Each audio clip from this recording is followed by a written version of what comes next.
Honor.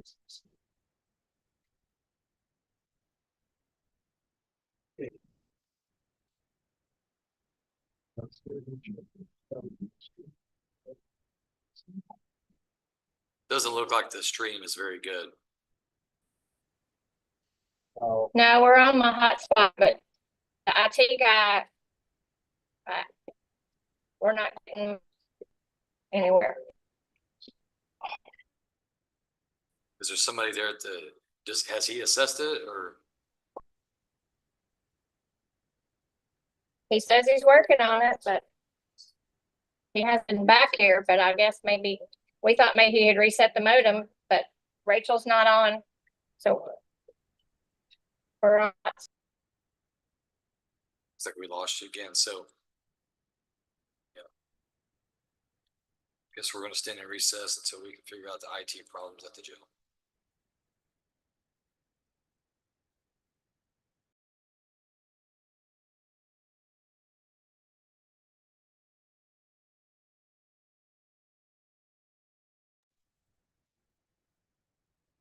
Mr. Hartwell, Mr. Hernandez.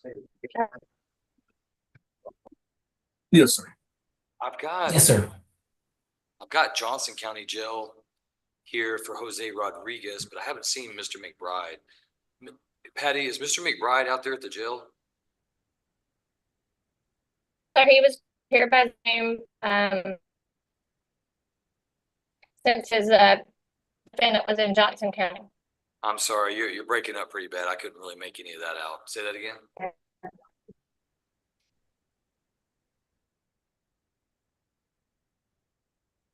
Looks like we've lost the jail court again.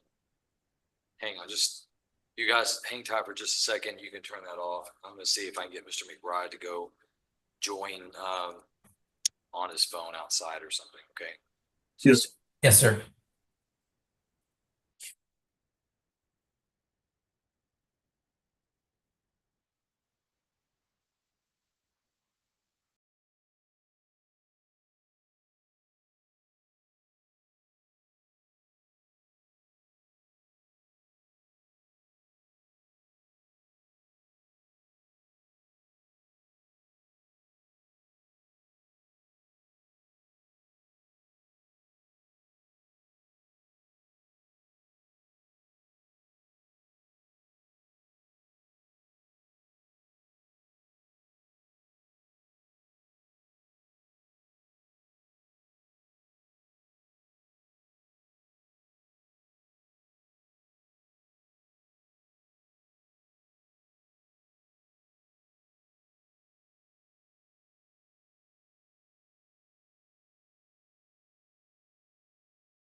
All right, Mr. McBride, can you see and hear me okay?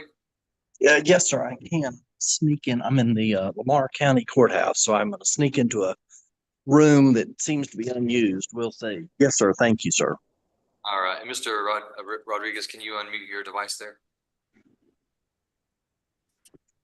Excellent, thank you. Can you see and hear me and Mr. McBride okay? Yes, sir.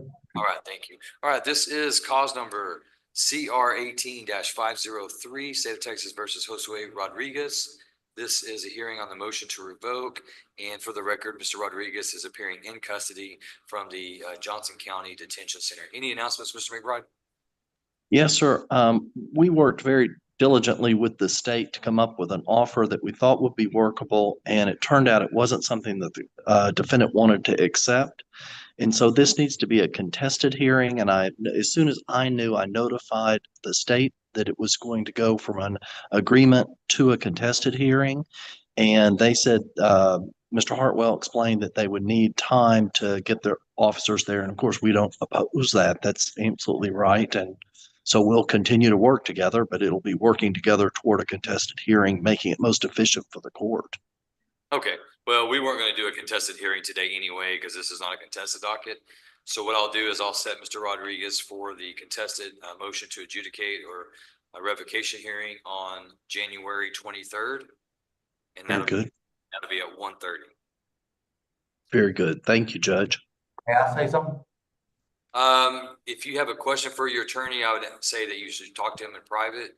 Otherwise, I wouldn't want you to say anything or do anything that could be used against you in court, okay? Okay, thank you.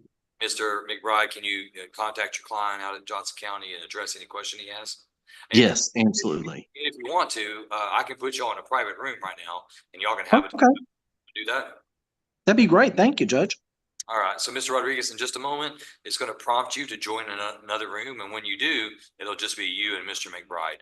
And then once you're done, then y'all can just simply close out of your Zoom app and no need to report back to the court, okay? Okay, All right, stand by for just a second. thank you.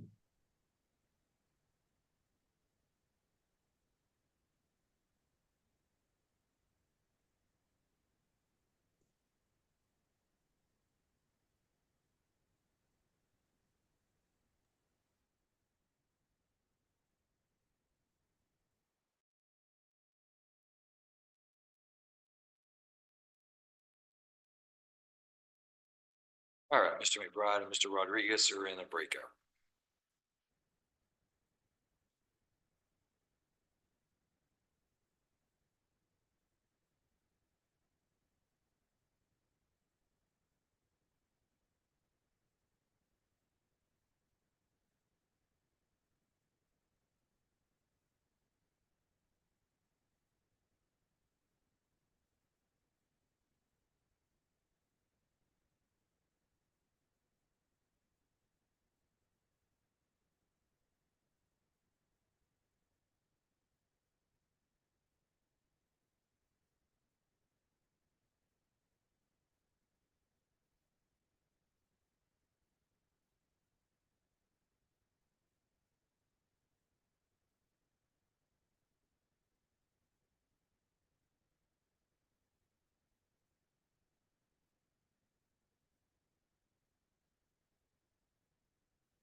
Can you hear us, Judge? Yes, sir. Can you see and hear me okay? Yes, sir. We can. Thank you. All right, let me get my prosecutors in here. All right, Mr. Hartwell.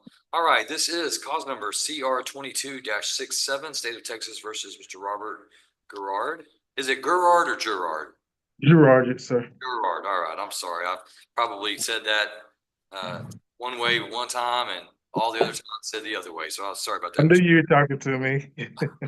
Well, I appreciate you understanding and being patient with me. All Yes, right, sir. so today is a hearing on the court's decision and ruling on the not guilty by reason of insanity plea that was put before the court. I want to make some findings today.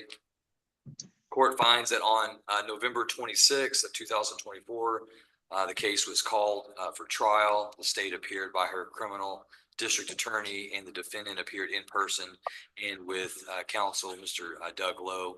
Both parties did announce ready for trial and each the defendant and the state waived the reading of the indictment.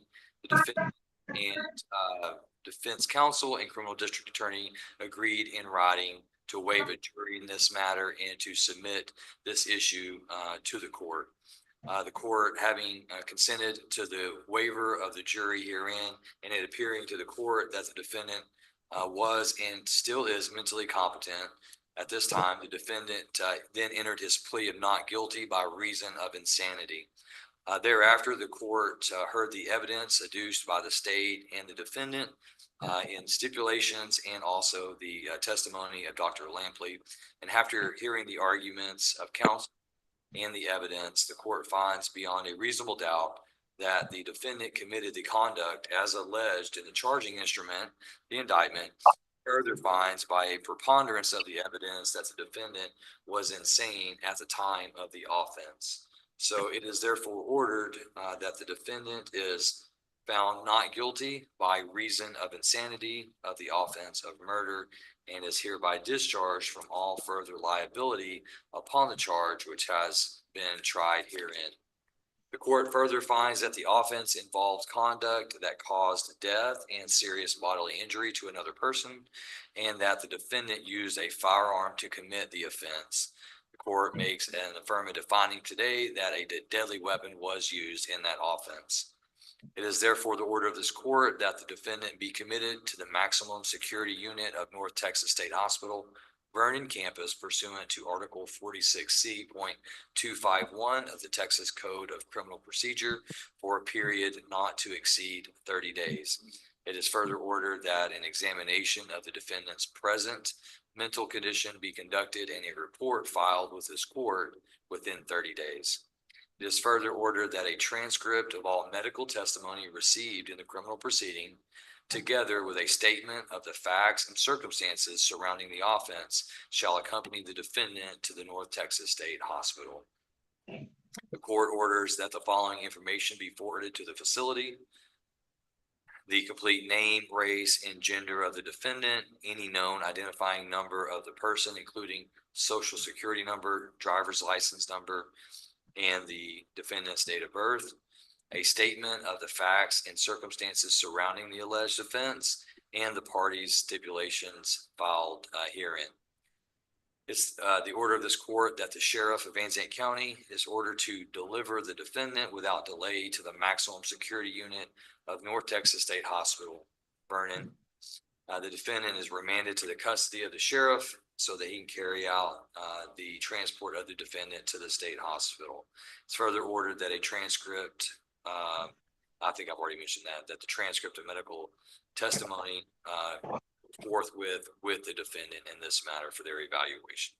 So Mr. Hartwell, Mr. Lowe, the court has prepared a judgment of acquittal by court and commitment based on the finding and grounds of not guilty by reason of insanity. So the court will have that filed today at the conclusion of the docket, and I'll have Ms. Abraham email each of you a copy of that. As far as actual logistics, I'm not sure on when Vernon will to take custody. The law prescribes that there to be that Mr. Gerard is to be committed within 30 days, to be evaluated within 30 days, and for them to produce a report within 30 days.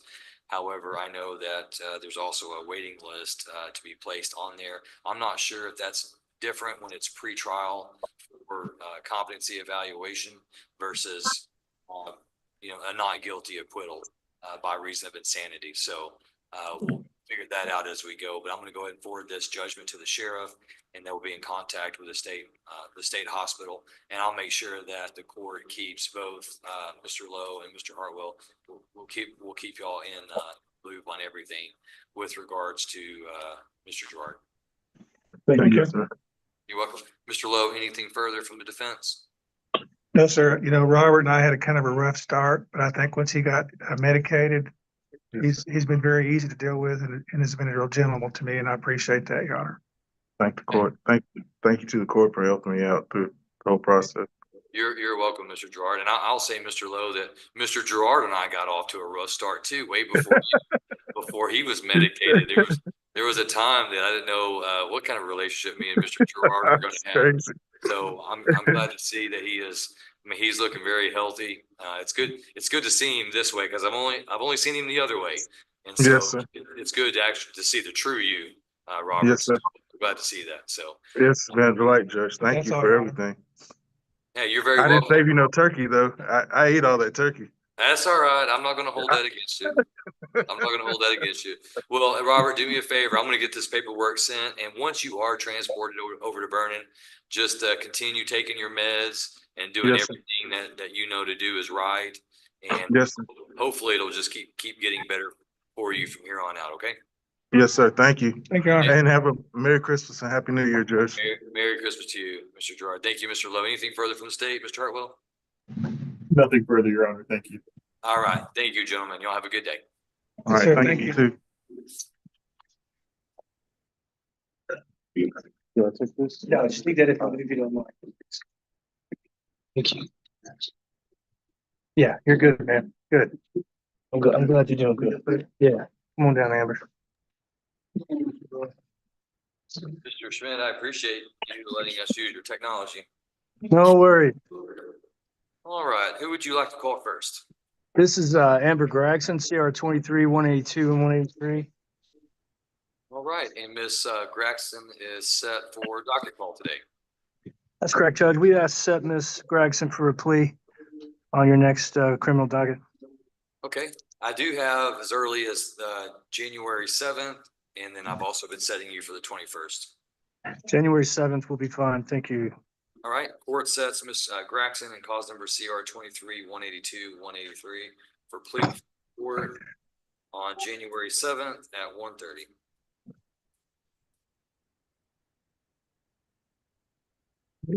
Be on January 7th.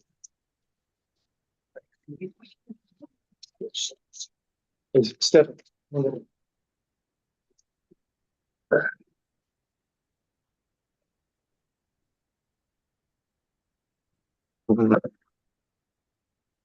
right, who's next? This is Stefan Pickron.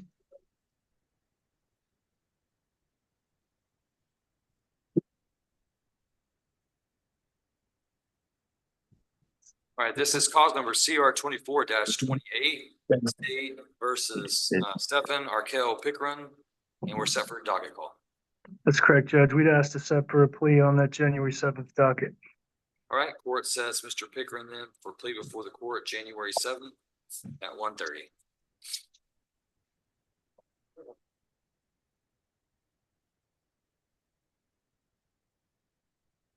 Okay. Brandon.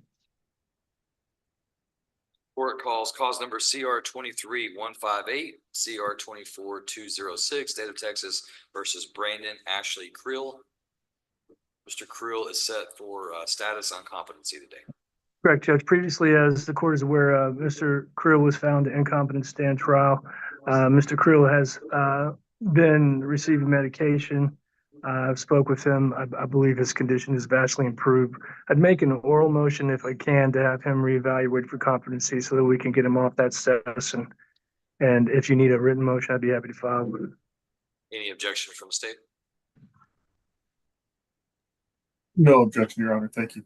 All right, then the court grants Mr. Schmidt's oral motion for reexamination for purposes of competency. We'll prepare an order. And did Dr. Ingram do the first one, or was it? I believe so. Yeah, I think he did. Okay.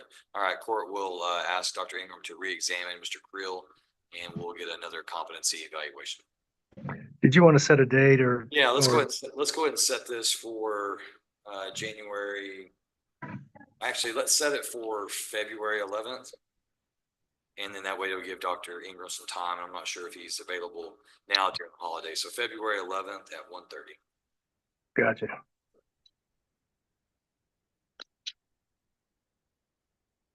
You can see some. Jason.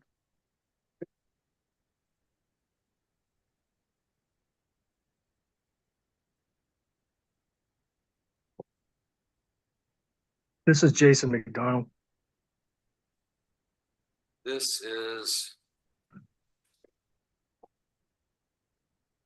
You have the McDonald's? Yes, page 12. Okay, this is out of order. All right, this is cause number CR 23-151, State of Texas versus Jason Wayne McDonald for docket call. Go ahead, Mr. Schmidt. Judge, I've been discussing Mr. McDonald's business with Mr. Hartwell and Mr. Alfredo, and ultimately I provided them a little more information on his case. I'm waiting to hear back from them on that, but we'd ask for an additional docket call, try to get him wrapped up eventually. Any objection from the state? No objection, Your Honor. Additionally, I would add there are some pending cases that have not been filed. Those have been part of the discussions that we've had. However, some of that is requiring some follow-up on our part. So that is just a little bit more information for the court as to why we need more time. You gentlemen want me to set this in February? Yes, sir. All right, court sets Mr. McDonald then for final docket call on February 11th. Hopefully that you'll have enough time to get done what you need to get done. Thank you.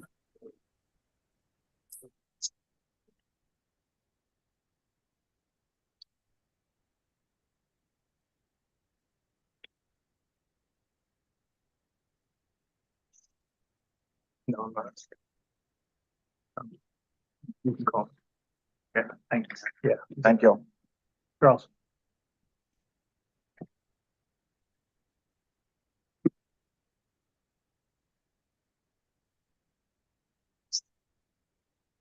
All right, this is cause number CR 24-70, State of Texas versus Charles Justin Howard.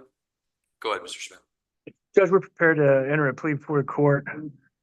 We have signed up and are ready to rock. Okay, let me see if I got it. All right, I've got it right there. All right, Mr. Howard, sir, if you'll raise your right hand, I'm gonna place you under oath. Sir, do you swear that the testimony you give to the court today will be the truth, the whole truth, and nothing but the truth, so help you God? Yes, sir. All right, you can lower your hand. All right, this is cause number CR 24-70. Mr. Howard, are you a United States citizen who reads, writes, and speaks English? Yes, sir. Have you ever been diagnosed with any type of mental condition? No, sir. In this case, you're represented by your attorney, Mr. Richard Schmidt. Are you pleased with Mr. Schmidt and the work he's done for you? Yes, sir. Do you have any questions about your paperwork, your plea agreement, or anything else? No, sir. Mr. Schmidt, do you believe Mr. Howard to be competent? I do. And you've explained to him his rights as they pertain to this case? Yes, sir. And do you believe that he's entering into this agreement intentionally, knowingly, and voluntarily? Yes, sir. All right, Mr. Howard, you are charged by indictment with a second-degree felony offense of burglary of a habitation. I see today, though, that the plea agreement and recommendation of the DA's office is to allow you to plead to a lesser included offense of burglary of a building, that being a state jail felony, which carries a range of punishment of not less than 6 months or more than 2 years confinement in prison, and a possible fine not to exceed $10,000. I see that the plea agreement in your case is, upon you pleading guilty to that offense, the state's recommending that the court consider the evidence, convict you, and assess your punishment at 12 months confinement in state jail, with you receiving 309 days credit towards that sentence for the time that you've already spent in jail. In addition, a $1,000 fine and court costs of $290. I see reimbursement fees of $520. I'm not sure that we can assess reimbursement fees on a TDC sentence. And I didn't know whether that was, you didn't have any medical, did you? No. Right here? Yeah, Yeah, I got $500. $500 of medical is, I believe, probably what that is. Yeah, that is. That's what it is. Okay, it's medical, not legal. Okay, That's what I think it is. Yeah, it is. That's what it is. okay. I'm gonna look back here and sure. That's the amount. Yeah, it's not showing on the judgment as a reimbursement for medical, just so we're on the same page, not on my judgment. Yeah, I'm looking at the bill of costs right here, and it says attorney fees 500. Well, then, yeah, well, obviously then. Yeah, it's not delineated on the judgment one way or the other, Judge. It just says 520. I presumed it was medical, but it doesn't say. Do you believe that you have $500 worth of medical bills? I know I do. You I know will you owe $550 do. for my teeth. I got my teeth pulled. Okay, okay. Yeah.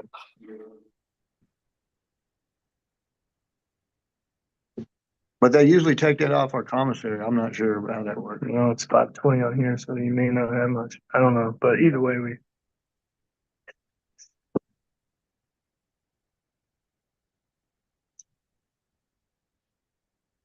Okay.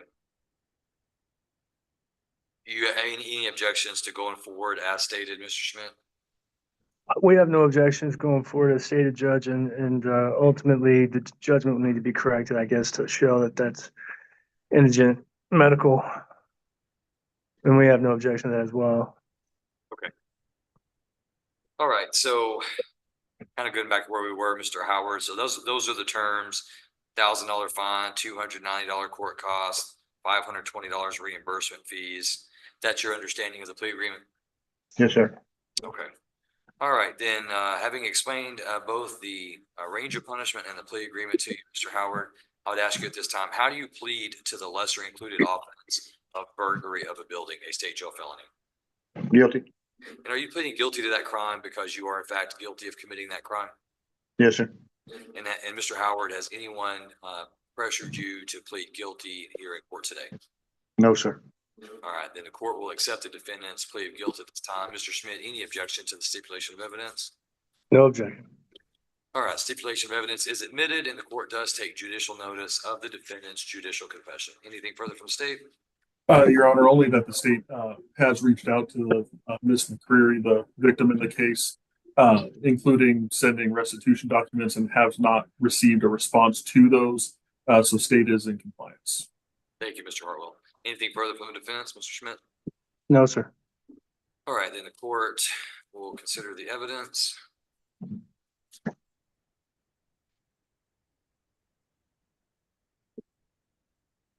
All right, the court, having reviewed the evidence, finds that there is sufficient evidence to convict the defendant. The court will follow the plea agreement this day. The court convicts Charles Justin Edward Howard of burglary of a building, a state jail felony, assesses punishment pursuant to the plea agreement at 12 months confinement in the state jail division of TDC. The court orders him to pay a $1,000 fine, $290 court cost, and $520 in reimbursement fees. Further, the court awards Mr. Howard 309 days credit for the time that he's already spent in jail on this cost towards his sentence.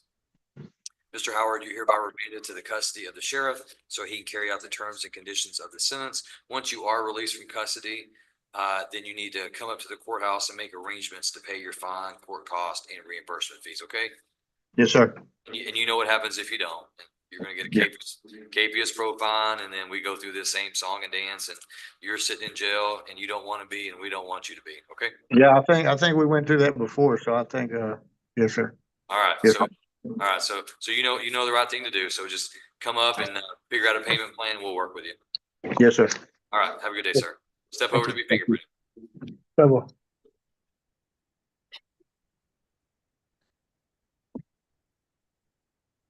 Who's next, Mr. Schmidt? Judge, we have a writ on Mr. Gledwell. All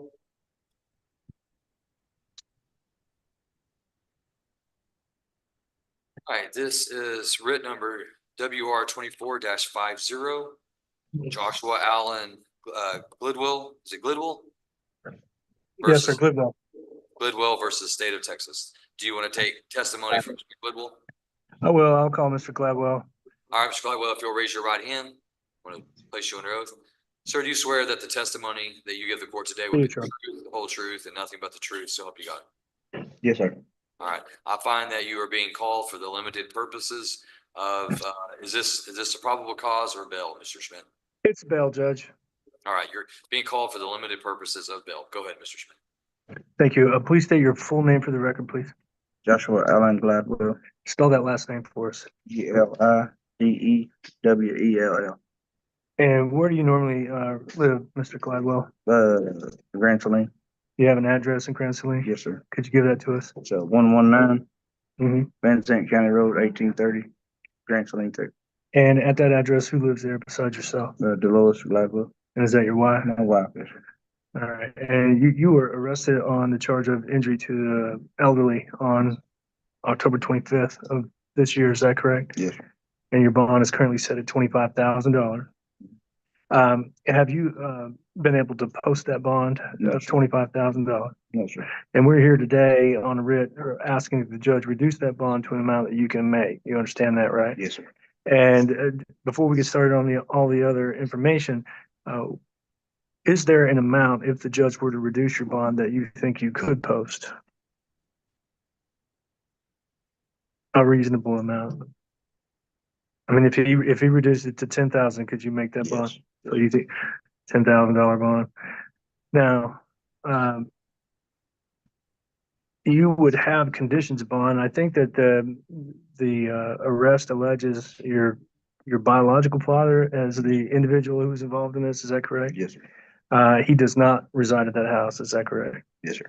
Now, while the case is pending, you'd be prohibited from having contact or going within 500 feet generally of his person. You understand that? Yes, sir. And you could comply with that term if you were on bond. Absolutely. In addition, your case is currently unindicted. You understand that? Yes, sir.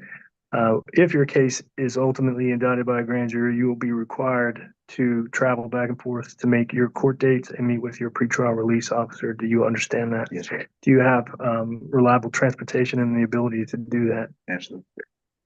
Do you have a job or employment waiting for you when you get out? Yes, sir. And where do you normally work? I do mobile detailing for myself. So you're self-employed? Yes. And have you been able to pay the bills with that job in the Yes, sir. past? All right, so you're ready to get back to work as soon as you get out. Yes, sir. As far as your history is concerned, I'm sure that the DA would ask, but have you ever been convicted of a felony before? Yes, sir, but it's been a while back. Okay, how long ago was it that you were convicted of a felony? Been longer than 15 years ago. Been more than 15 years.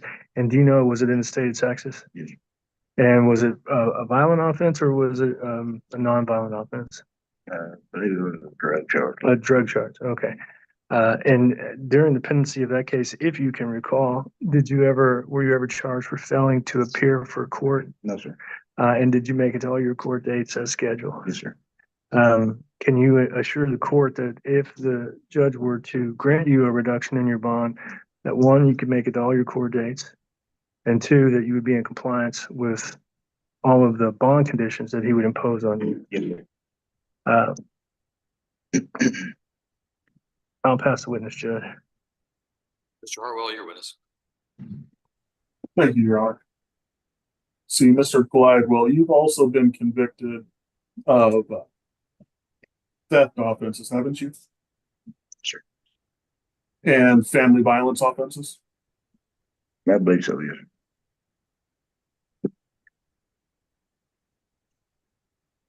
And your last state jail conviction was in 2013, correct? And that was for probation? Yes, sir. That ended in 2016? Yes, sir. 26. I didn't know. It was a 2016. I don't know. It was you. So if you don't recall, say you don't No, I recall. don't recall the 16. Just the 13. Right, but your probation ended in 2016. Okay, yes, yes, yes, yes. And Mr. Glidewell, you said you can make a $10,000 bond. How about 15? 15,000. Could you make Maybe, 15,000? sir. Maybe. What efforts have you made to post a bond to this point? You haven't, but he's asking, has your wife made any efforts, things like that? I think my wife has took some money over to the bondsman. I think so, as far as I know, sir. Do you know which bondsman? Cindy, I think. Have you reached out to any other bondsman? I'm not for sure if she has or not, sir. Do you own real estate, land, or home? No, sir. No. Own any vehicles? No, sir. Any property that you could put up as collateral? No, sir. So where do you live? We rent a house in Grants Lane. Okay, right. And how do you get around? My wife has a vehicle. So your wife has vehicle? Yes. Your Honor, no further questions. Thank you. Mr. Schmidt, anything further? I have nothing further, Mr. Glidewell. I would warrant to the court that I have to Mr. Hartwell's question about efforts to post bonds, and I've been in contact with Mr. Gladwell's wife, and we've had frequent communications about her attempts to secure a bondsman, and she's been unsuccessful, at least as she has told me. So I can answer that question, but other than that, we'll rest. All right. Anything further from the state? Yes, Your Honor. I understand there's some testimony, but Ms. Glidewell is not here to testify for the court to really consider those answers. So I don't know, we can't thoroughly explore that. Further, this hasn't been 90 days, and it appears that there is some property to be put up along with Mr. Glidewell's history. So state would oppose a reduction in this case. Mr. Schmidt, final word. Well, Judge, I mean, I would assert as an officer of the court that I had those conversations, and the court can obviously take them or leave them for face value if the court wants to. I would remind the court that Mr. Glidewell has been deemed indigent, and there has been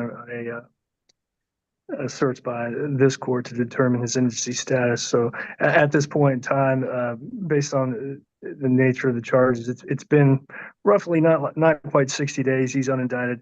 We're not asking for a PR bond at this time, Judge, just a reduction so that Mr. Gladwell can be out pending the resolution of this case.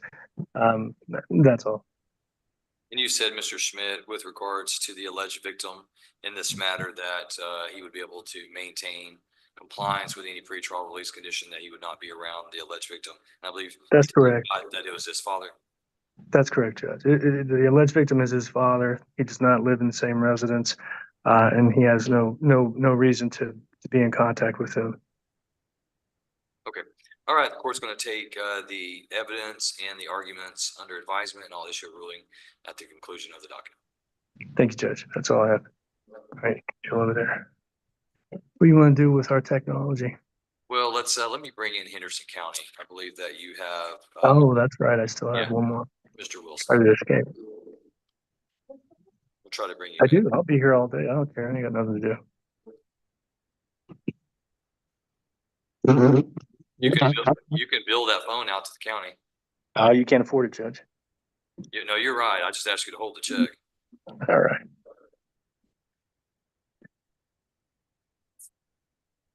I've got Henderson County coming in.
I'm gonna.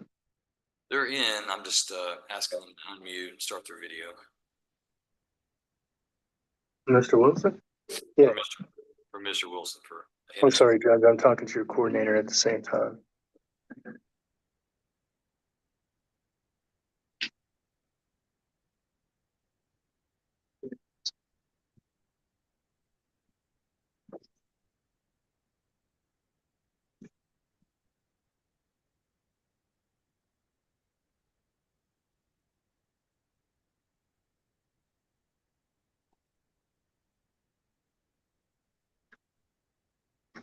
She'll be back. She'll be back. You just jinxed it, Miss Abraham. Jinx it. She jinxed it, yes, sir. Sounds about right. Mm-hmm.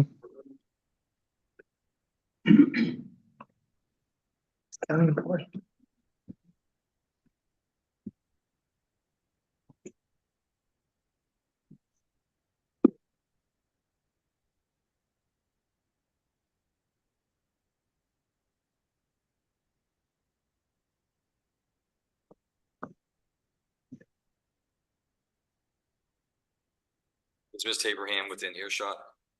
She is. That's why I'm so distracted, Judge. I can't focus with all the noise she's making. Do you need her? No, I was going to let her know that Mr. Stevens, he's on Zoom for Mr. Piercefield. So if Henderson County doesn't turn on their camera here in just a second, then we'll move forward with Mr. Piercefield. Sounds good. I see that Deputy Martinez is logged in on his phone. Let me see if I can get connection with him. That way you don't have to use your phone, because in a moment we're going to do Motion to reduce bail for Mr. Stevens. Okay.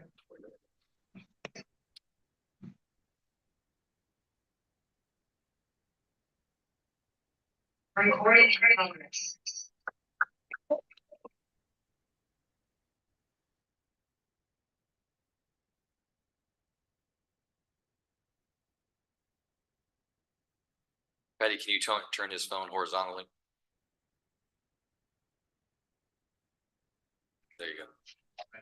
I know, already know. All right, I'm gonna go ahead and bring in, oh, there's Henderson County coming in right now.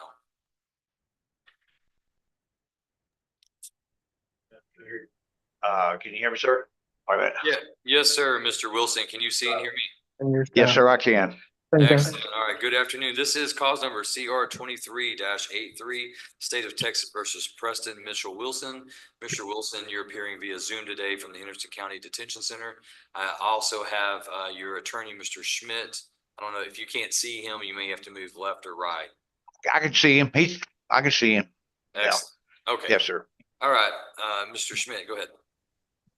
Judge, I do know that Mr. Wilson was in our custody. Oh, I don't know. It's getting close to a year ago. Yeah, it's 15 months ago.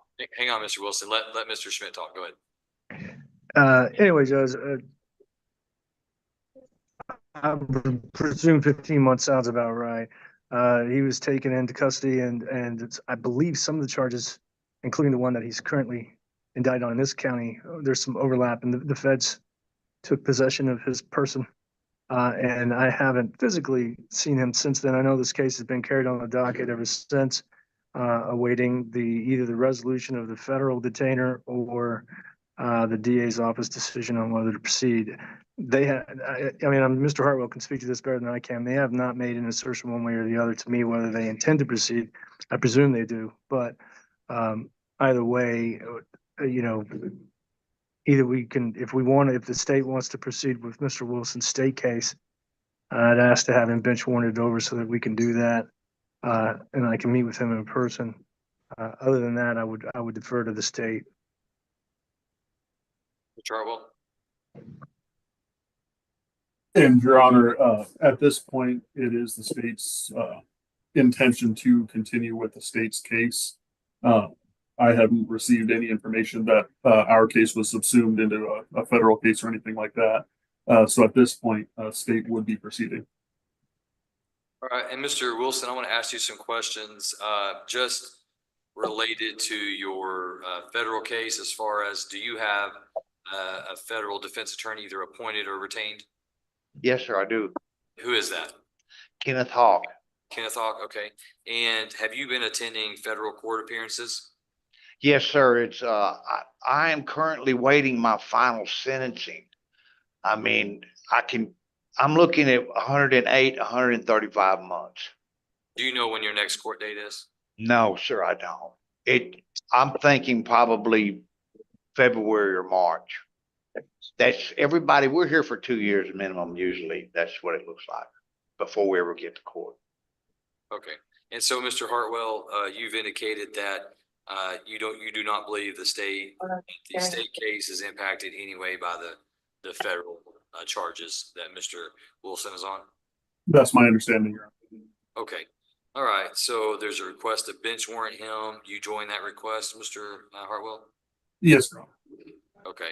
And so if we bench warrant Mr. Wilson and he's still looking at being sentenced federally, do we anticipate moving forward on his case quick enough to where we can try to resolve it before the federal? What I don't want to do is bench warrant him over here and then get an announcement that we're waiting to see what the feds do. Your Honor, I expect that we probably could reach a resolution in our case pretty quickly. Okay. All right. Then what we'll do is the court will issue a bench warrant for Mr. Wilson, and we'll try to get him over here to Van Zant so that Mr. Schmidt can meet with his client. And I'm not sure how the U.S. Marshal's Office is going to deal with that, but I believe that if we issue the bench warrant, it should be honored, and he should be brought back over here with him being held on the federal detainer. Anything, Mr. Schmidt? Well, Judge, Well, there's a couple of things. Number one, based on my understanding, and I'm gonna have to double check, and I could probably get a hold of Mr. Hawk, but it's my understanding that the charges, the federal charges and the state charges arise from the same course of conduct or the same transaction. I'm gonna determine that one way or the other and talk to Mr. Hartwell in more detail about that. The other issue is that I'm not certain. I'd like to see, and I'm interested to find out whether or not the federal marshals will honor the detainer. But if they do honor the detainer, whether or not they will allow him to remain in Van Zandt County for more than a minute, simply because I'm not certain that that the federal jurisdiction will leave him here. So it may be curious. And I guess if we could find out if the marshals will not leave him in Van Zandt County for more than just a hearing, then I don't believe that it would be beneficial to bench warrant him at all and disrupt the federal case. And I'll just have to suck it up and go over there and visit with him. You understand what I'm saying, Judge? In other words, if we're going to bench warrant him and they're just going to like bring him for a hearing and then take him back, then that wouldn't do us any good. So, and I don't know the answer to that question. Okay. Okay, well then let's do this. Let's set Mr. Wilson then for, let's set him for pretrial on, let's set him for pretrial on February 11th.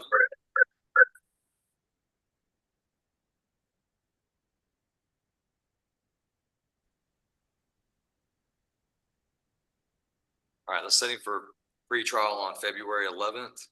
And then what I would ask, Mr. Schmidt, you and the state, contact Mr. Hawk and let's get a definitive answer before we issue a bench warrant to make sure that we're not issuing a bench warrant and the feds have assumed some portion of the state's case. So let's get a definitive answer on that from the state and from the federal prosecutor's office. And then if we can get that answer, then just notify the court. If we need him, then go ahead and if you request the bench warrant, then I know that the state's case has not been subsumed in the federal case. And then we'll go ahead and issue the bench warrant and try to work it out to keep him here for however long you need, Mr. Schmidt, to kind of go over discovery. He may have to go back to Henderson County, but if we can kind of delineate a period in which we want him here a few days for you to go over things, then perhaps we can do that. But I would like to get a definitive answer on this before we do the bench warrant. Yes. Okay. All right. So Mr. Wilson set for pretrial February 11th. And I'll be watching for the bench warrant. Otherwise, just keep the court informed on what both the state and the defense need. All right. Thank you, Mr. Wilson. Tell the Henderson County jail staff I appreciate their help today. All right, sir. Thank you. You're welcome. Have a good day. Hey, Your Honor, we are back up on the television. Okay, good. All right. I'm going to bring in Mr. Stevens, I believe. Yeah. So Mr. Piercefield, John Daniel Piercefield, CR 22-75.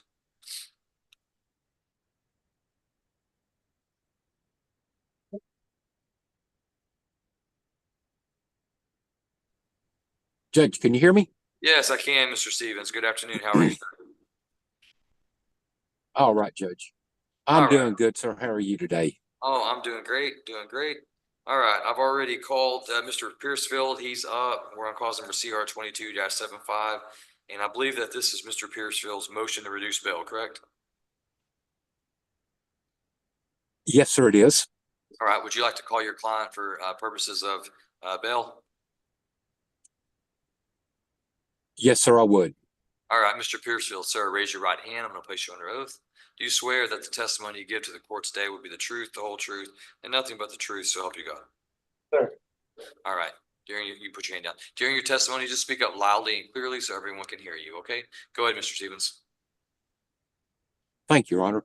Please state your name for the record. John Piercefield. John, I told you earlier I wouldn't be there today in court, correct? So you understand that? Yes, sir. Okay. We're set today for a docket call and for a motion to reduce bond, okay? What is your bond currently set at? I have a no bond, but, as A I no understand, bond. Okay. as I understand it, I have a parole hold, so. Okay, but didn't you ask me to set this hearing for a bond reduction today? Well, I've asked you several different things to do, and I've tried to get a hold of you over a 2-year period, a minimum of 30 times, and I've never gotten a hold of you. So. Now, I saw you in jail 2 weeks ago, right? Yeah, over a 2-year period, I've seen you 3 times. Okay. So, have you discussed the video with the DA? John, what kind of? Yes, I have. Okay. Okay, well, last And time I now, spoke look, with do you said want to there was no proceed with this video. motion to reduce bond or not, or to set bond or not? Well, I can't get out. So why? There is now. John, let me explain, John. They uploaded it to my discovery today. I have not seen it. I got an email this morning saying that it was loaded to me. The other day when I left you in jail, I stopped by the district attorney's office, like I said I would. I had a video that didn't work. They now have put it on the discovery portal. And when I come see you in jail after Christmas, I'll bring it over there and let you look at it too. Okay. I've already seen it. Have you looked at it yet? No, I just told you it was uploaded this morning. I have not been to my office and I have not looked at it yet. I will look at it today or tomorrow. Okay, well, I mean, it's been 2 years. Judge, I'm sorry to interrupt, but if I could object and ask that this be taken to a breakout session just for attorney-client privilege purposes, please. Well, that's an assertion that Mr. Stevens or Mr. Piercefield can make. I'm not. I mean, this is their motion. I'm letting them be heard on this. Your Honor. If they want to waive the attorney-client privilege, they can do so. Mr. Stevens, go ahead. Your Honor, we don't need to go into a breakout room. Okay. I'm going to withdraw my request to set bond. We're set for docket call, and I'm going to respectfully ask for another docket call, Your Honor. I've had a video in my possession for quite some time. It will not play. I went by the district attorney's office, I think about a week or 10 days ago, and they were going to try to get it to work. This morning, they uploaded it to my discovery. So with that being said, Your Honor, I'd respectfully ask for one more docket call so I can come over, visit with my client again, and visit again with the district attorney's office after I've viewed the video. And Your Honor, state would join in that, seeing as the video was just successfully delivered to Mr. Stevens today. Okay. All right, the court will not rule on the motion. We'll leave the motion pending, Mr. Stevens. And we'll set this for a final docket call. Do you want January 7th, January 9th, or January 21st? 7th, 9th. Let me look at my little black book. 7, 9, or 21st.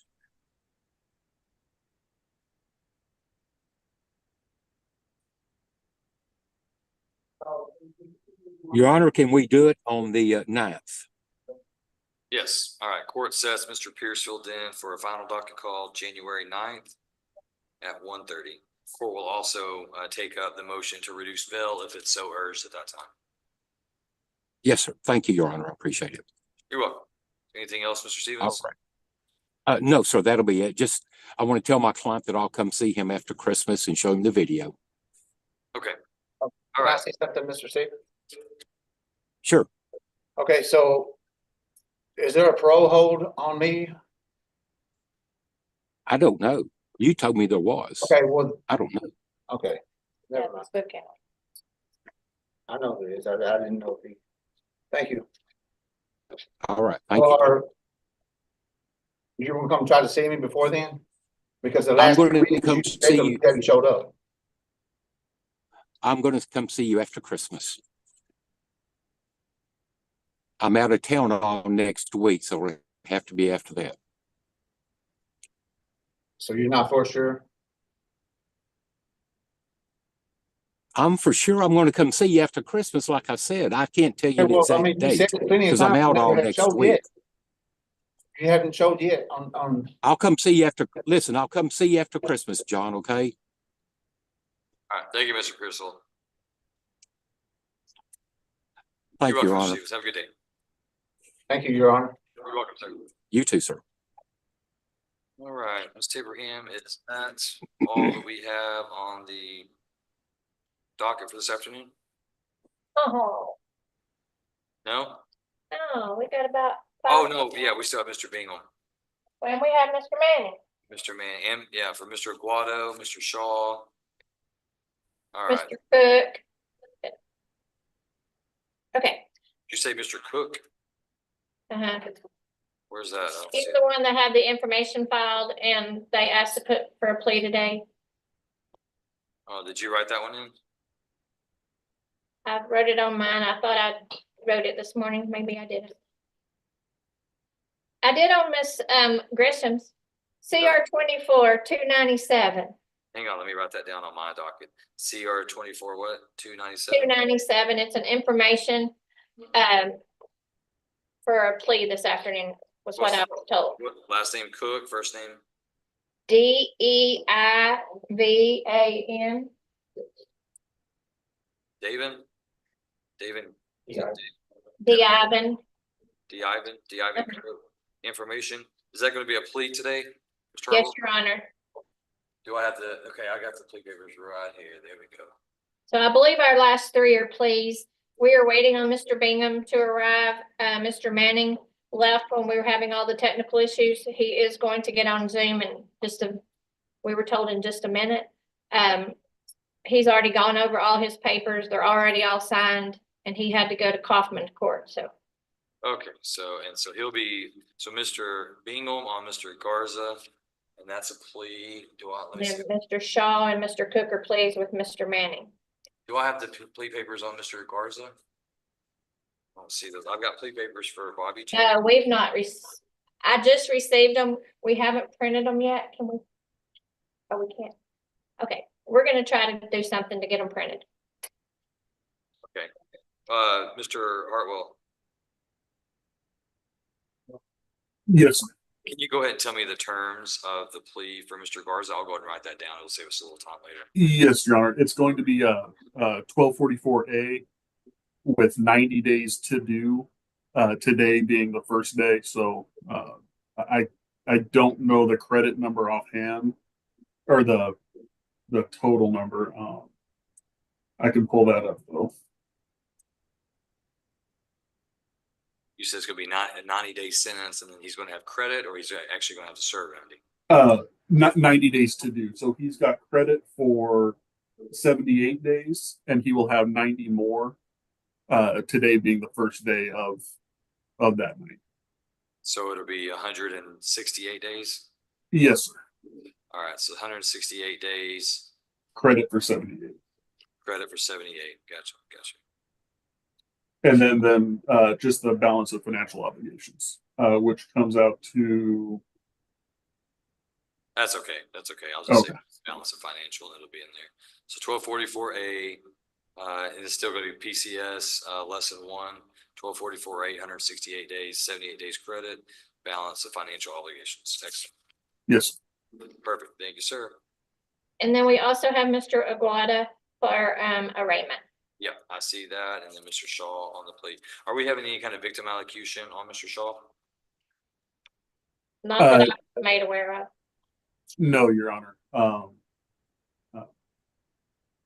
The Miss Shaw is aware of the plea, but did not want to allocate. Okay, but we do have an agreed protective order in that, correct? Yes, sir. Okay, very well. All right, court's going to stand in recess until Mr. Manning or Mr. Bing was ready. Thank you, Your Honor. You're welcome. Until the IT, what's his name? I don't even know his name. Neither do you. Tell him when you figure out his name, tell him thank you very much for helping us get back online. Thank you.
I think they have some sort of schedule, like every first. Second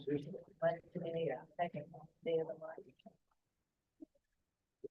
But, Hello, Judge. thank you. All right, court calls, cause number CR 21-216, State of Texas versus Alejandro Garza. Mr. Garza, sir, if you'll raise your right hand, I'm going to place you under oath. Sir, do you swear that the testimony you give to the court today will be the truth, the whole truth, and nothing but the truth, so help you God? Yes, sir. All right, thank you. You can lower your hand. Your name is Alejandro Garza, is that correct? Yes, sir. And Mr. Garza, are you a United States citizen? Yes, sir. Do you read, write, and speak English? Yes, sir. Have you ever been diagnosed with any type of mental condition? No, sir. In this case, you're represented by your attorney, Mr. Matt Bingham. Are you pleased with Mr. Bingham and the work he's done for you?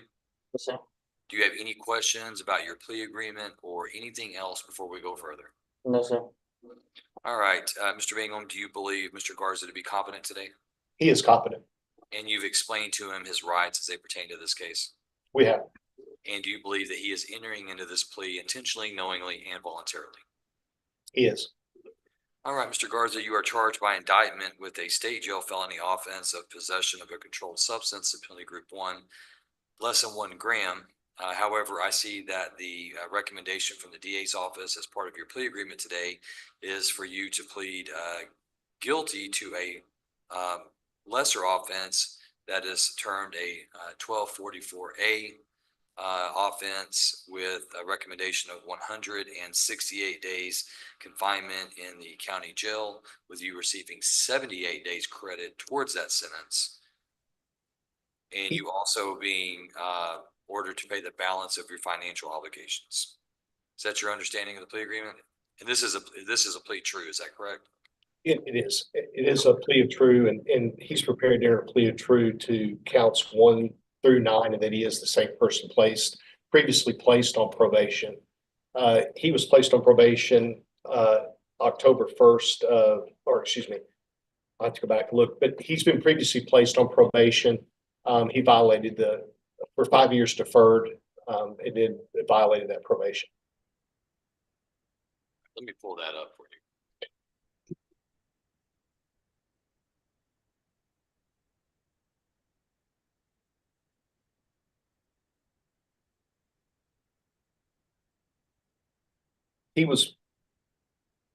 He pled guilty on June 2nd of 2022. And was placed, I said 5 years previously, I'm sorry, it was 3 years deferred. All right, yes. So, Mr. Garza, it looks like you did appear before the court on June 2nd of 2022. You pled guilty to that possession of a controlled substance in penalty group 1, less than 1 gram, a state jail felony. Court heard the evidence that day, did not convict you, rather placed you on deferred community supervision for a period of 3 years, and also assessed a $2,000 fine. It was during that period of your community supervision that the state filed its motion to adjudicate and revoke. And as you see here is being displayed, the state has alleged what appears to be 9 separate counts of violations. Have you had enough time to review this motion with your attorney, Mr. Bingham? Yes, sir. And Mr. Bingham, does your client waive the formal reading of the state's motion? We would waive a formal reading of the motion to adjudicate. And does he intend to plead true to all counts? He does intend to plead true to all counts, and that he is the same person previously placed on probation. All right, thank you. All right, so at this time, Mr. Garza, I would ask you, how do you plead to counts 1 through 9 as alleged in the state's motion to revoke and adjudicate? Are those counts true or not true? True. And are you telling me that each one of these counts is true because of what is alleged is in fact true? Yes, sir. And Mr. Garza, has anybody threatened you, forced you, or pressured you to plead true to any of these counts? No, sir. All right, the court will accept the defendant's plea of true at this time. Mr. Bingham, any objection to the admission of the defendant's waiver of rights and plea of true in evidence? We have no objection. All right, that is admitted, and the court takes judicial notice of the defendant's judicial confession. Anything further from the state? Nothing further, Your Honor. Thank you. Anything further from the defense, Mr. Bingham? Judge, I just want to make, I have talked to my client about not just the fine, but that he does still owe some, I think $180 to DPS, $500 to his previously court-appointed lawyer. He has 160, or they're asking for 168 days, which was our agreement. He has 78 days credit. And we were asking pursuant to Article 1244A of the Texas Penal Code that he be allowed to serve the remaining 90 days in the Van Zandt County Jail, since it would be a felony punished as a misdemeanor. And that we wanted to make sure that was acceptable to the court, and that was our understanding. Yeah, so my understanding is that he would have nowhere else to serve unless he was being held on another charge by another county, in which he would then serve his sentence consecutively, or concurrently. But does he have any other holds? No, he does not. Okay, Yeah. then he would serve the remainder of his sentence in the Van Zandt County Justice Center. Perfect, Judge. Okay, That's all all we right. have. Then based on the evidence before the court finds that Alejandro Garza has violated the terms and conditions of his community supervision. The court finds all 9 counts to be true. By the court finding those to be true, the court hereby adjudicates the guilt of Mr. Garza. The court assesses punishment under Section 1244A of the Texas Penal Code and orders him to serve 168 days confinement in the Van Zandt County Jail. The court awards him 78 days credit for time already served. It means that he has 90 days to serve in the county.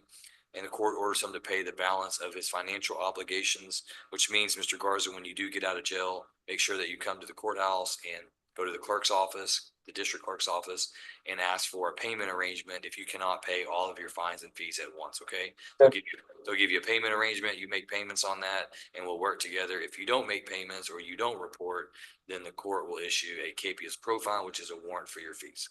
Okay? All right. All right, Mr. Garza, you're hereby remanded to the custody of the sheriff so he can carry out the terms and conditions of the sentence. I'm gonna have you step over to be fingerprinted with the bailiff. Judge, thank you. Thank you, Mr. Bingham. Good to see you. Good to see you. All Hey, right. Your Honor, Mr. Manning said he is doing the plea and he will get on shortly. Okay. And so that's Mr. Aguada and Mr. Shaw then. Okay. All right, we'll stand in recess. See you later. But take care. Have a good one.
Good afternoon, Your Honor. Haven't seen Mr. Manning. He texted us about 5 minutes ago and said he was logging in.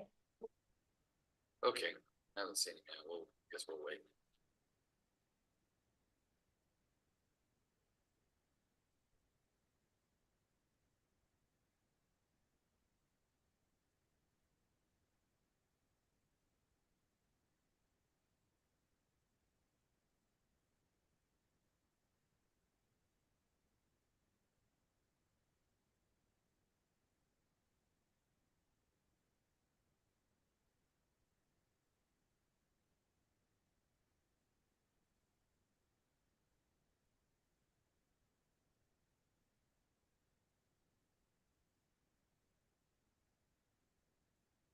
Said he's in Kaufman County? Yes, sir. Okay. I'll turn it back on whenever I see him. Okay.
All right, Mr. Manning. If you'll go ahead and unmute your phone.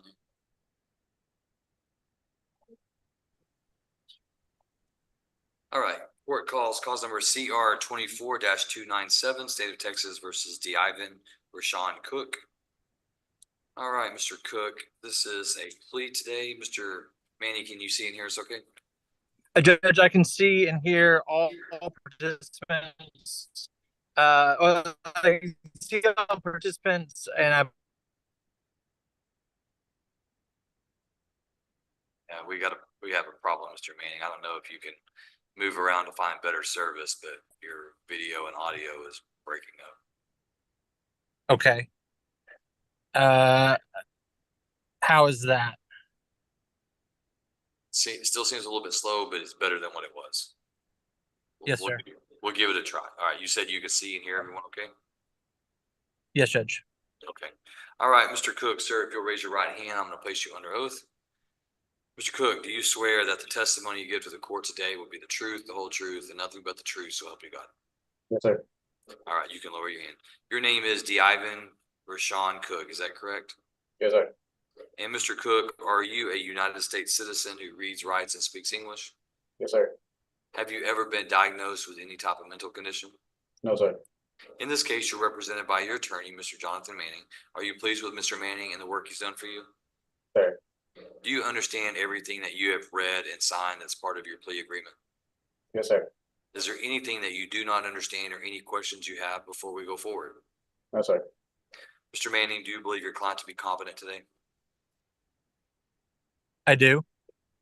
And you've explained to him his rights as they pertain to this case, correct? I have. And do you believe he is entering into this plea intentionally, knowingly, and voluntarily? I do. Okay. All right, Mr. Cook, you are charged by information with the offense of evading arrest or detention with a vehicle. That is a third-degree felony, which carries a range of punishment of not less than 2 years or more than 10 years confinement in the Texas Department of Criminal Justice, and a possible fine not to exceed $10,000. Do you understand that you are proceeding by information today, meaning that you've not been indicted by a grand jury? Do you understand that? Yes, sir. And you've discussed that with your attorney, Mr. Manning, correct? Yes. And so, just like any other person in the state of Texas, they cannot be prosecuted for a felony offense without a grand jury reviewing the evidence and deciding that there's enough evidence based on probable cause to proceed with a prosecution. However, that is a right that's afforded to you and one that you can waive. Is it my understanding today, Mr. Cook, that you are waiving your right to have your case presented to a grand jury and you are allowing the state to prosecute you based on the filing of information? Yes, sir. All right. And Mr. Cook, has anybody threatened, forced, or pressured you to waive your right to a grand jury indictment in this case? No, sir. All right. The court will find that Mr. Cook has voluntarily waived his right to an indictment, that he has had the assistance of counsel throughout that process as well. All right, Mr. Cook, I see that there's a plea agreement in your case wherein you would plead guilty. The state DA's office is recommending that the court consider the evidence to convict you of evading arrest or detention with a vehicle, assess your punishment at 6 years confinement in the Texas Department of Criminal Justice. But the court would suspend that sentence and place you on community supervision or probation for a period of 4 years. In addition, you would be fined $1,500. You would pay court costs of $290 and reimbursement fees of $515. And as part of your plea agreement, the state is agreeing to reject an unfiled, unlawful use of a criminal instrument case. Is that your understanding of the plea agreement and what you're asking the court to approve? Yes, sir. All right, Mr. Cook, then having had the range of punishment explained to you and the plea agreement, how do you plead to evading arrest or detention with a vehicle, a third-degree felony? Guilty. Are you pleading guilty to that crime because you are in fact guilty of committing that crime? No, sir. Did you say yes or no? No. You said no. You said you're not pleading guilty because you're Oh, guilty. I mean, yes, sorry, yes. Okay, so Yeah, I understand. It's a little miscommunication. Let me just ask it again so we can make sure we're clear. So what I'm asking you, you said that you were guilty of this offense, and what I have to do is make sure that you're not pleading guilty just so you can get a probation sentence. I have to know whether or not you actually committed this offense. And so are you pleading guilty because you committed this crime? Yes. Okay. And Mr. Cook, has anyone threatened you, forced you, or pressured you to plead guilty in court today? No, sir. All right, then the court will accept the defendant's plea of guilt at this time. Mr. Manning, any objection to the stipulation of evidence? None as offered. All right, stipulation of evidence is admitted and the court takes judicial notice of the defendant's judicial confession. Is there anything further from the state? Your Honor, only just for the court's benefit, Mr. Cook appears to have some business in Tarrant County and there is a holdout of him or out of Tarrant. So he is likely to be transferred to the Tarrant County Jail and wouldn't be able to start reporting to probation right away. And then Mr. Manning and I have been in communication about if the Tarrant County case ends up with a TDC sentence for Mr. Cook, just to let us know so that he's not sitting on probation, losing time, that we can figure out his case here. But yeah, all that just to let the court know that he won't be able to report immediately to probation after today. Thank you, Mr. Harlow. And Judge, I have explained to him the process for reporting once he is released from custody, and we have also given him the probation business card to contact them once he does get out. All right, thank you, Mr. Manning. All right, the court's going to review the evidence.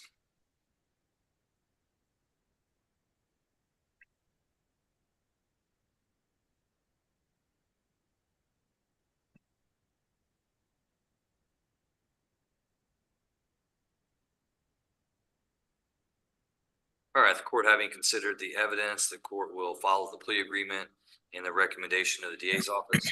Court hereby convicts D. Ivan Rashawn Cook of evading arrest or detention with a vehicle, a third-degree felony.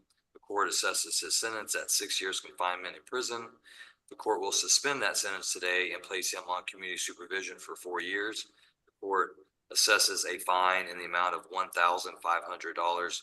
Court costs in the amount of $290 and reimbursement fees of $515. Court also notes as part of the agreement that the state is rejecting case number DA 2024-1075, unlawful use of a criminal instrument. All right, Mr. Cook, you're hereby remanded to the custody of the probation department so they can carry out the terms and conditions of the sentence.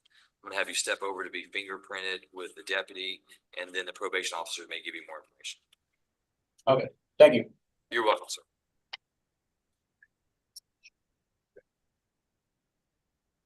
All right, Mr. Shaw.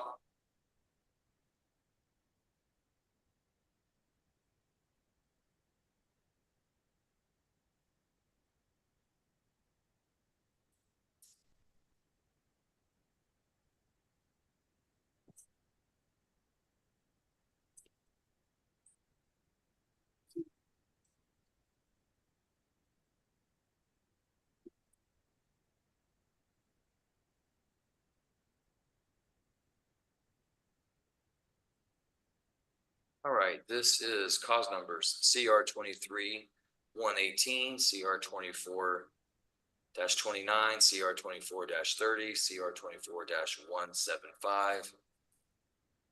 State of Texas versus Bobby Jean Shaw. Judge, I also believe there should have been an order transferring. There was a couple misdemeanor cases that are going to be disposed of in this case as well. I do have. And mine. I do Okay. have. Cause numbers 2024-11 and 2024-161. All right, so before I get going on all of this stuff, let me make sure I'm right. On the charge of assault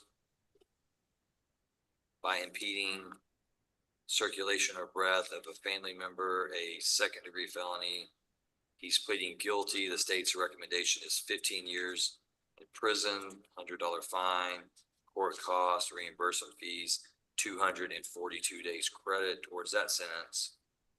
And then cause number CR 2430 on the second degree felony offense of arson.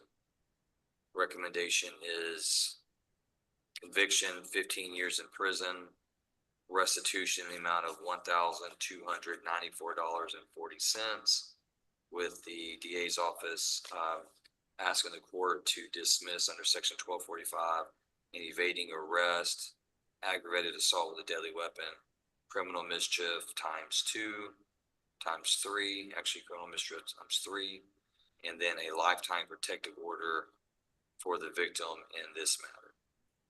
In the arson case, court costs plus reimbursement fees plus 398 days credit for the time that he has spent in jail on that cause. Is that correct? Judge, I have to defer. I was unable to get a copy of the protective order to go over with my client, but I'm not sure. There was discussion as to who the protective order is going to be over. My client has agreed to, in the alternative, whichever of the parties that it may possibly be, whether it's from the arson case or from the assault case, he has agreed to a protective order to either of those individuals.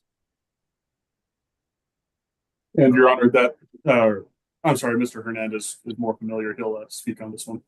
Your Honor, I just wanted to say it is the arson case under the circumstances. Tiffany Shaw is the intended protectee. Additionally, Your Honor mentioned only 2 cases would be transferred. Was that 2024-11 and 2024-161? I think I also got 2024-128. Yes, those are the 3 cases, Your Honor, for purposes of restitution out of those cases. Okay. Thank you. All right. Is credit time correct on both cases? He has more credit time on the newer case than the older case. Is that correct? That is correct, Judge. I believe that he was out on bond on the older case. And for some reason, the bondsman or bond was not revoked when he picked up the new case. All right, Mr. Shaw, sir, if you'll raise your right hand, I'm going to place you under oath. Sir, do you swear that the testimony you give to the court today would be the truth, the whole truth, and nothing but the truth, so help you God? Yes, sir. All right, thank you, sir. You can lower your hand. All right, is your name Bobby Jean Shaw? Yes, sir. And Mr. Shaw, are you a United States citizen who reads, writes, and speaks English? Yes, sir. And in all of your cases, you're represented by your attorney, Mr. Jonathan Manning. Are you pleased with Mr. Manning as your attorney and the work that he's done for you? Yes, sir. Is there anything about your paperwork that you've read over and signed today that you do not understand? No, sir. Do you have any questions before we go any further? These 2 sentences will be ran concurrent, right? Yes, sir. That's a good question. Both judgments do indicate that the sentences shall run concurrently or at the same time. Okay, thank you, Your Honor. You're welcome. Any other questions? That's it. Okay. All right. Mr. Manning, do you believe Mr. Shaw to be competent today? I do. And you've explained to him his rights as they pertain to each and every one of his cases? I have. And do you believe that he is entering into these agreements intentionally, knowingly, and voluntarily? I do. Okay. All right. So, Mr. Shaw, in cause number CR 23-118, you are charged by indictment with a second-degree felony offense of assault of a family member with previous conviction by. Is it also impeding breath or circulation with previous? Yes, sir. Yes, Judge. Okay, that being a second-degree felony, Mr. Shaw, that does carry a range of punishment of not less than 2 years in prison or more than 20 years in prison. That is the same range of punishment for your other cause, CR 24-30, which is the charge of arson, a second-degree felony. Carries the same range of punishment, not less than 2 years in prison or more than 20 years in prison, and a possible fine not to exceed $10,000. In your assault case with previous conviction, as I stated before, the plea agreement is upon your plea of guilty. The state's recommending that you be convicted and that you be ordered to serve 15 years confinement in prison with a $100 fine, with your time to run concurrent with CR 2430, your arson case, In addition, you would have court costs of $290 and reimbursement fees of $35, and you would receive 242 days credit towards your sentence for your credit time in that case. And then in your arson case, upon your plea of guilty, the state's recommending that your punishment be assessed at 15 years confinement in prison. Also, with restitution in the amount of $1,294.40, plus court costs of $290 and reimbursement fees of $35. And did we lose Mr. Manning? Oh, there you are. And in addition, the state would be dismissing or several cases pursuant to your agreement. Those would be your evading arrest or detention, aggravated assault with a deadly weapon, a criminal mischief, actually 3 criminal mischief cases, and then your lifetime protective order for Ms. Tiffany Shaw in the arson case. In addition, you would receive your credit time for the time that you've been in jail. That would be 398 days. Is that your understanding of the plea agreement, Mr. Shaw? Yes, sir. All right. Understanding all of that is I'm going to ask you at this time, how do you plead to assault by impeding breath or circulation of a family member with previous conviction? Guilty. How do you plead to arson? Guilty.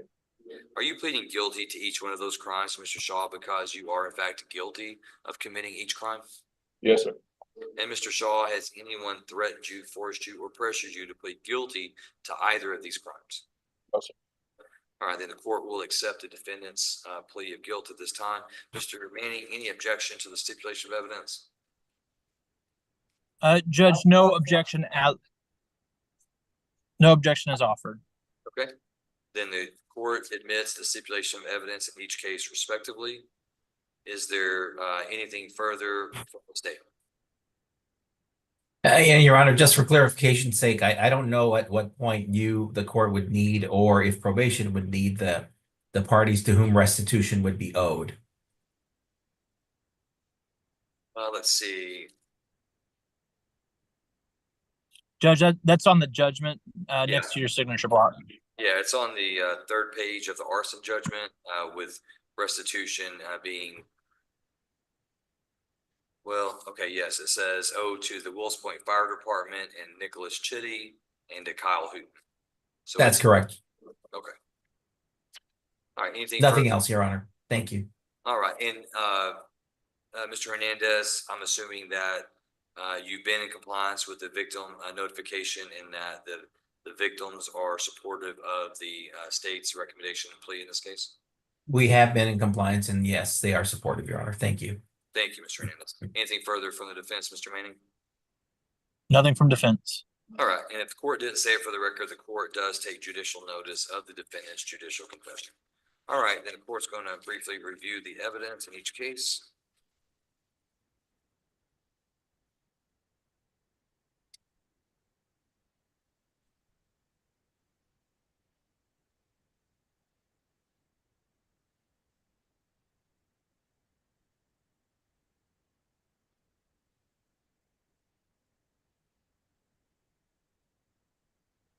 All right, the court having reviewed the stipulation of evidence in each case, court finds that the evidence does substantiate the defendant's guilt.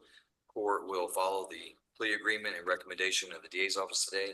The court hereby convicts Bobby Jean Shaw in cause number CR 23-118 of assault by impeding the breath or circulation of a family member with previous conviction, a 2nd-degree felony. Assesses punishment at 15 years confinement in the Texas Department of Criminal Justice, orders him to pay a $100 family violence fine. Court orders him to pay $290 court cost and $35 in reimbursement fees. The court orders this sentence to run concurrently with the court sentence in cause number CR 24-30, and the court awards Mr. Shaw 242 days credit towards his sentence for the time that he has spent in jail on his cause already. In cause number CR 24-30, the court convicts Bobby Jean Shaw of the 2nd-degree felony offense of arson, assesses punishment at 15 years confinement in the Texas Department of Criminal Justice, orders restitution in the amount of $1,294.40 to the individuals or organizations identified in the court's judgment of conviction. Further, the court orders him to pay court costs of $290 and reimbursement fees of $35, and the court dismisses under section 1245, cause number CR 24-29, evading arrest or detention, CR 24-175, aggravated assault with a deadly weapon, cause number 2024-11, criminal mischief, 2024-161, criminal mischief, and cause number CR 24-128, criminal mischief. And the court approves the protective order for the victim, Tiffany Shaw. Court awards Mr. Shaw 398 days credit towards his sentence for the time that he's already spent in jail on this cause.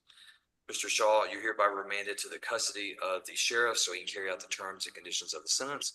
I'm going to have you step over to be fingerprinted with the deputy. Good luck to you, sir. Thank you. You're welcome, sir.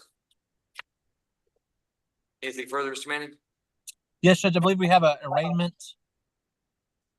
Mr. Aguado.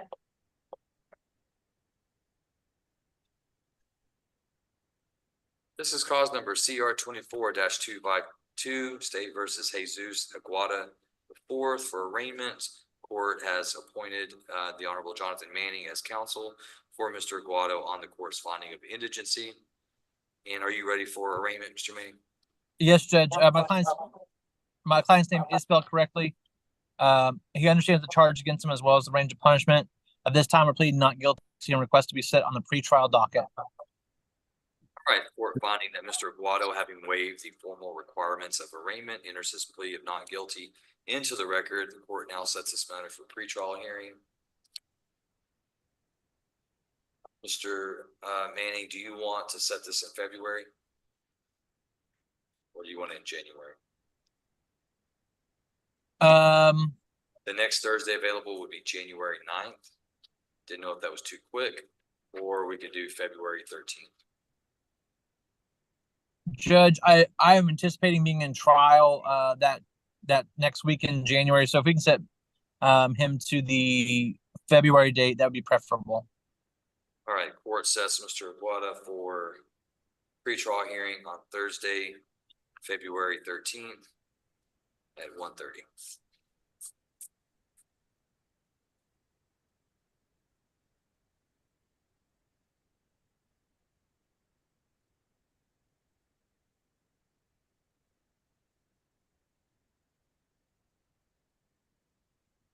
Anything further, Ms. Abraham? No, sir. I believe we are done. Thank you. All right, thank you, gentlemen. I appreciate your work today. That's going to conclude our business, and we are adjourned. Thank you, Judge. Thank you, sir.